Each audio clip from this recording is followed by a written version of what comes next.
ito na po ang aming update sa Kanawayon. Malaki na sila, oh. Mga nakakatuwa. Kahit hindi po ako mahilig sa mga manok, natutuwa. Medyo nagsasanay na din ako magpakain sa kanila. Kaso minsan natatakot ako, parang tutukain ba ako or what. Ayan, ang aming Kanawayon. Oops! Next, itong aming Tanaka. Nakakatakot ang mukha, oh. Update tayo. Naka-backyard. Ops, ito pa ang next namin. Yan, ang aming breeder. Ayan. Ayan. Nakatapos lang po nila kumain. Ayan sila. Ayan. Oh, Diyos ko po, oh. Kalaki. Oh.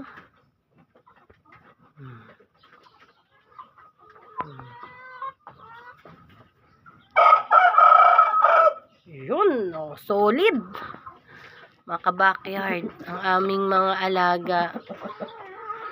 Kaya inquire na kayo, mga ka-backyard. Kahit hindi po ako ganung maano sa mga manok, pero medyo nasasanay na rin. At natutuwa na rin po ako kasi solid mga ka-backyard. Ayan pa, hulit ang aming next batch na Kanawayon, oh, mga ka-backyard. So, ang bilis, parang kailan lang. Ayun na yung aming golden, oh. Diba? Solid. Oh. Solid talaga, ka-backyard, oh. Alam mo yung natutuwa ka pag nakikita sila, oh. Solid mga ka-backyard. Galing talaga mag-alaga ng aking mister, mga ka-backyard, oh.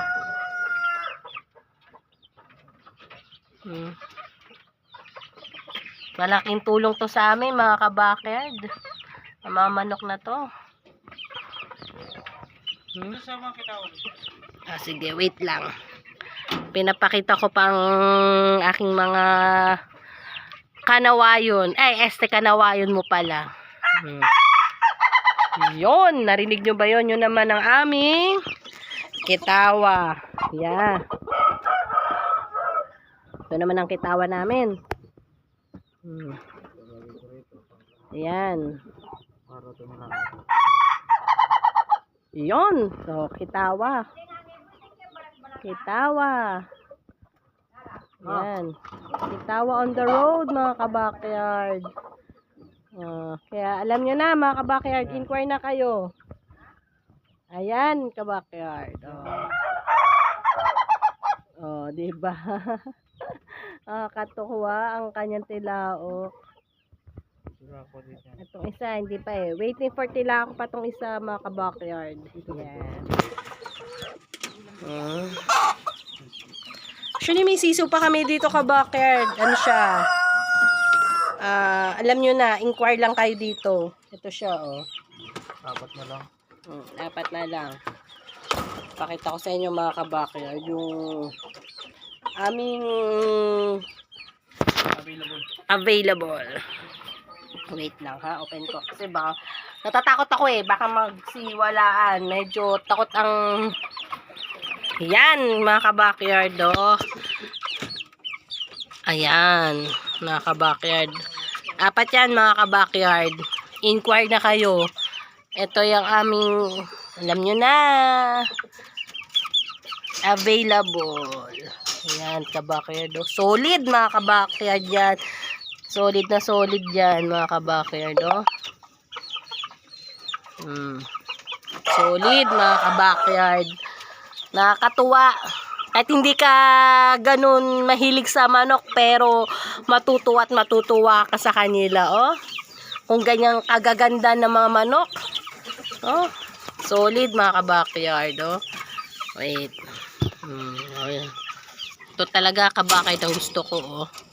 Solid, mga ka-backyard, oh. Solid, mga ka-backyard. Ganda. Gaganda, mga kabackyard. Kasi ito naman, mga kabackyard, ang aming Shamu. Solid din yan, no? Kabackyard, oh. So, solid na solid din yan, kabackyard.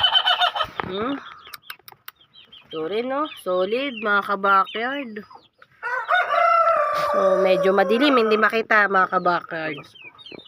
Palabas ko. Wait lang, oh. Solid, solid yung mga kabackyard. Mga Shamu namin yan. Oh, actually, mister ko lang po ang nag-aalaga niyan, kabackyard. Wala siyang katulong. Siya lang. Oh, yun na. Sige, labas mo.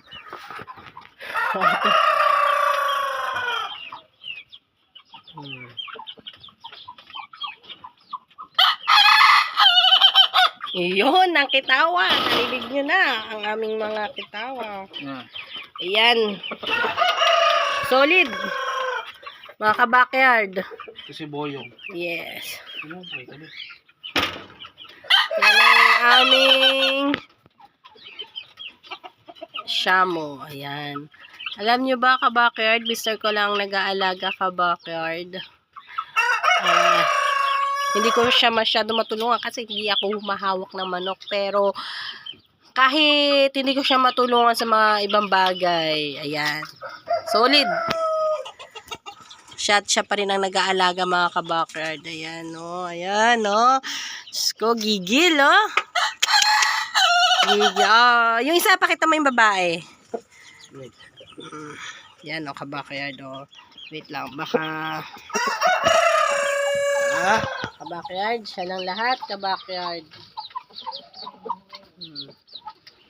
Ayan, kinukuha niya pa. Ayan ang ating mga kitawa. Ito ang babae. Ayan, oh, tingnan niyo ang mukha, Diyos. Nakakatakot to, mga kabackyard, oh.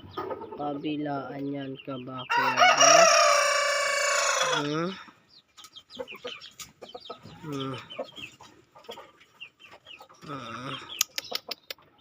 Solid. Kaya alam nyo na, mga kabackyard, inquire lang kayo.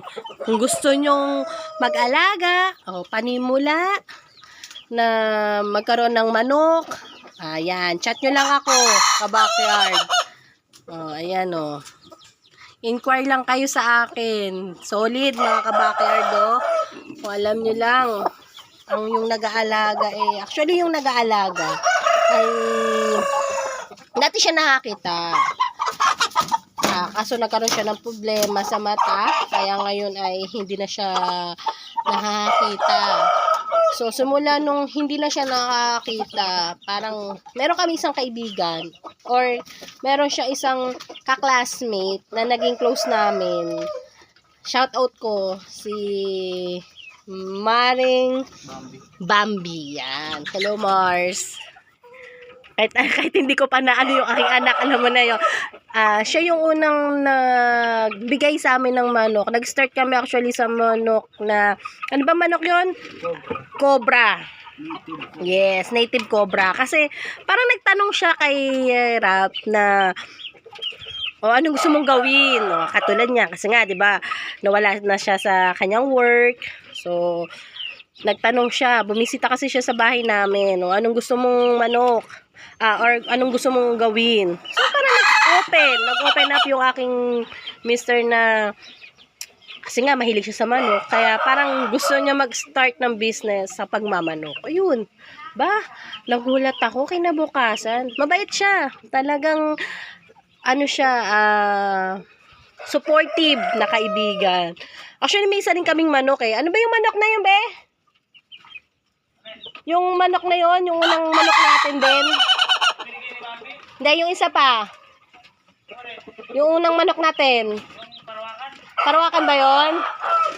Yun, nag-start din kami sa Parawakan. Doon kami actually nag-start sa Parawakan. Hanggang sa, yun nga, binigyan din kami niya ng cobra na native, hanggang sa nag-start na kami, hanggang sa nag-try kami mag-post sa mga iba't ibang mga GC, ayun, hanggang sa may mga nag-inquire, may mga nagbenta. Ayun, mabait ang Panginoon at na merong mga customer na, alam nyo yun, may mga customer na tumangkilik sa mga alaga, sa mga manok na aking mister. Ayan, hanggang sa nag-start kami noon 2019, no? 2019 kami nag-start magmanok. Hanggang sa, ayan na, hanggang ngayon. 2019 hanggang ngayon. Ito yung aming ginagawa. Diba? Siyempre, nag-i-improve ang ating mga manok kasi kailangan natin maging solid ang mga manok natin. Kasi nga, maraming mga taong na nag-i-inquire. At maraming mga taong gustong mag-umpisa sa pagmamanok. Siyempre, gusto nila yung solid. Yun nga lang mga kabakerd, maraming taong nanloloko. Pero ingat-ingat tayo. Part talaga ng life yun sa atin. Kahit hindi lang naman sa pagmamanok, yung maraming ganun. May mga business talaga na kalakip yung mga ganong pangyayari. Kaya sa mga, alam nyo na, sa mga customer dyan, or sa mga gusto magpanimula, mag-iingat tayo sa mga taong manloloko. Although hindi natin alam kasi kung ito ba ay nanloloko or hindi. Siyempre, alamin natin mabuti. Yun lang naman yun, mga kabackyard. Ayan, solid mga kabackyard.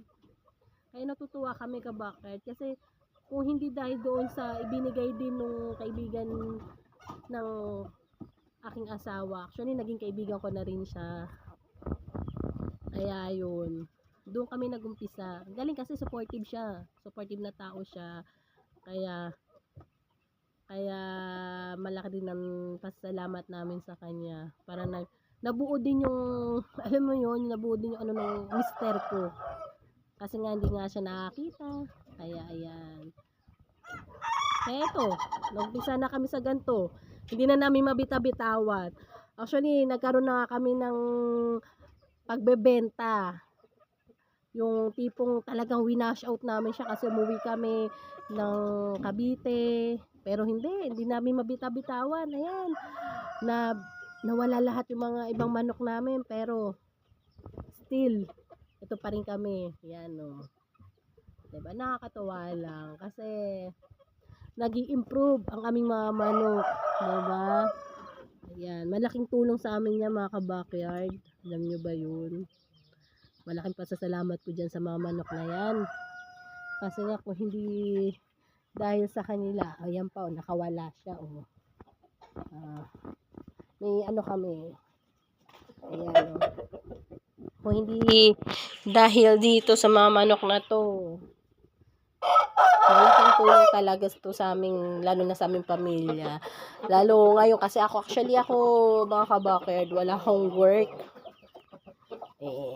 Gusto man natin mag-work pero wala. Kailangan natin silang tulungan, 'di ba, mga kabackyard? Kaya ito, malaking tulong sa aming mga manok na to, mga kabackyard. Ayan. Dito nag-umpisa yung pangarap ng mister ko. Ayan, mga kabackyard. Simula nung nabulag siya, actually. Hindi na siya nakakita, mga kabackyard. Kaya, ayan. Diba? So, paano ba yan, mga kabackyard? Tinatapos ko na ang aking video. Ayan. Kaya, ano pang inyong mga gustong katanungan sa mga alaga ng mister ko. Ayan. Diba? Solid, mga kabackyard, oh. Solid talaga. Solid, mga kabackyard. Kaya, diba? O, ito. Yan, o, mga kabackyard, o. O, siya. Dito na nagtatapos ang aking video. Bye-bye, mga kabackyard, o. Solid.